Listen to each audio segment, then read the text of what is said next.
Living in the most expensive city in the world, the second most expensive city, the third most expensive city.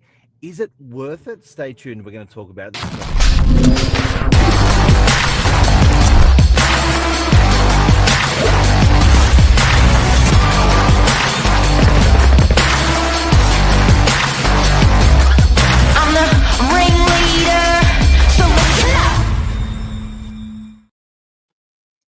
Good morning. Billy, hiya. I'm good. I just spent a weekend in what appears to be one of the most expensive cities in the world. But boy, was it a good weekend. Was it worth it? Yeah. Was it worth it? It was good. Guys, this morning we're going to talk about Sydney property prices, pricey paradise or cost of living crisis, one of the two. But it does look like these two go hand in hand in some cases. We're going to give you the top 10 most livable cities this morning, and then we're going to have a chat to you about what it costs to live in these beautiful parts of the world. Like, isn't expensive good? When's it not? In some cases, like there's generally a correlation between quality and cost. And the problem is everyone wants quality. Everyone wants good. You put that on a supply and demand axis like this, and supply versus demand, it's basic economics, really. Well, yeah, but you sort of don't like expensive. No. I don't think anyone likes it. Everyone likes expensive, but no one likes expensive. It's the most weirdest thing. Like you don't want to pay it, but you want it. It's actually, you don't want to pay it, but it's there because people do pay it because it's good. Yeah. It's a hot debate, this, but I guess I actually had a conversation with my neighbor on the weekend, and they were like, what's the reason? How's the market? What's going on Sydney's northern beaches? And I was like, look, we have lots of micro markets in Sydney as well. So what we see on the floor in northern beaches may, very different to what other parts of Sydney see. We're quite insulated like that. But the cost of property, I guess you're not just paying for the roof over your head. You've also, when you take like a holistic view, it captures much more than that. It captures everything around it. The safety, the health, the education, the environment, the infrastructure, everything that you've got access to. So how does Sydney rank compared to everyone else? I'm not sure about cost of living, but I have got the standout, in brackets, well-rounded global cities for 2025, and Sydney sits number 6 on that list. What's Mr. Minns rattling? Mr. Minns is rattling on about we're number 2. Where do you get that stat from?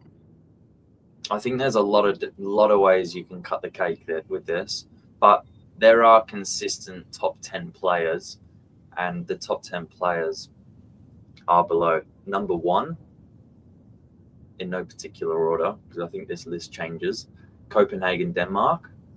Number 2, Vienna, Austria. Number 3, Zurich, Switzerland. Number 4, Melbourne, Australia. Sorry, number 5, Sydney, Australia. And then underneath that, Geneva, Switzerland, Vancouver, Canada, Osaka, Japan, Auckland, New Zealand. Where's Melbourne?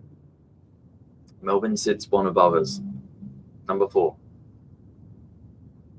So Melbourne's where? Melbourne's number 4 and Sydney's number 5. So they sit right next to each other.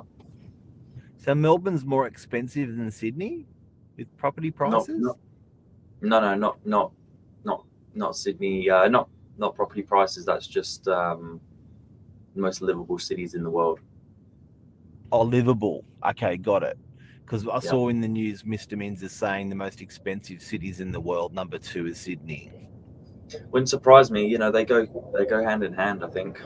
But another big difference we've got is we're quite a large portion of land for the size of population. You compare that to some more dense cities and per head. There's a lot more spread. for us for Australia. So, Mm. and I want to make this clear with everyone, because I think there's often when we talk about the Battle of Sydney and Queensland and Melbourne, this always is up in the air.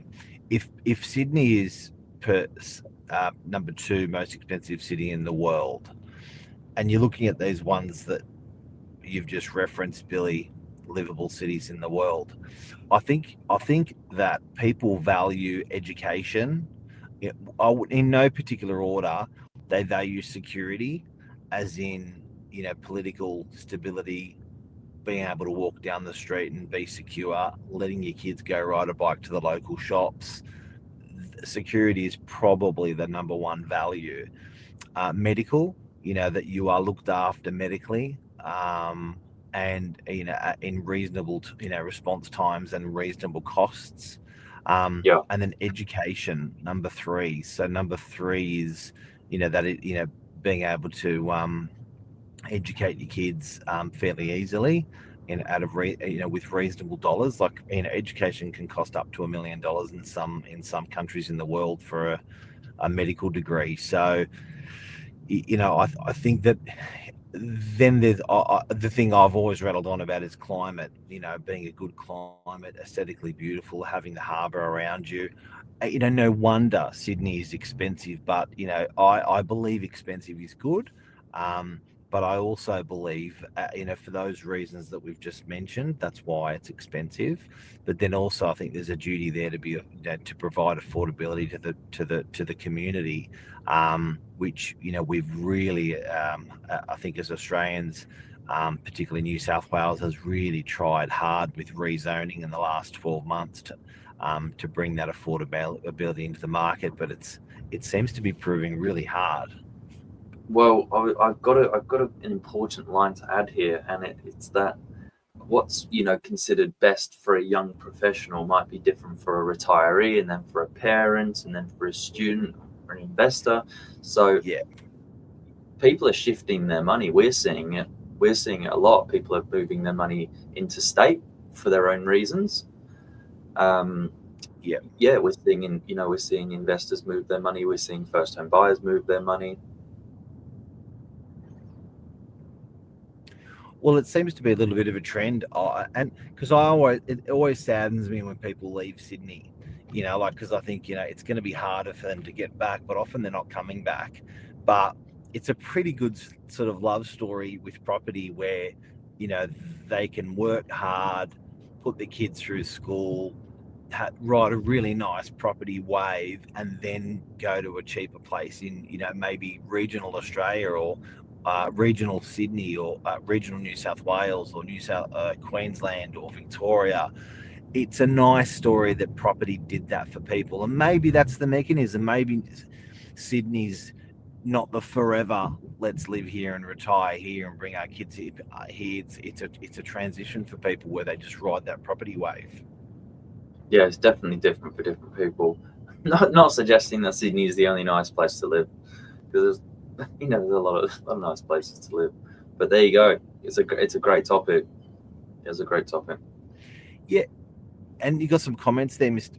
Bill. If you could bring those up, that'd be great. Yeah, we've got we're getting a big audience on YouTube at the moment. So thank you for joining in. Hey. A couple of people joining the live there. So up to 14 Any live viewers questions? just there. No questions. This is a live show, but feel free to drop a question in. We'll answer it for you. If there's any other topic you want us to cover, we'll cover it for you. But yes, Let us know. I reckon there's a lot of people that love Sydney for a lot more than just the accommodation it provides.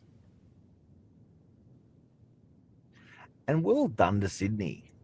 Well done. Like I think to be on that. I think Stage. to be on that. Oh, it's huge. Like if you think a little, like we're not a big population, and that's a pretty cool number in terms of livability and value that people have felt. People. That's a really nice way to look at it. People are valuing it as the second most expensive city in the world. They're valuing it at that. And how are they valuing it at that? They're paying, they're voting with their money, sure. But if they're actually making bids and buying and paying the highest prices across the world for any country, any city, it's got to be for good things. There you go. Thank you very much. Have a great day, people. Thanks, legends. Take care.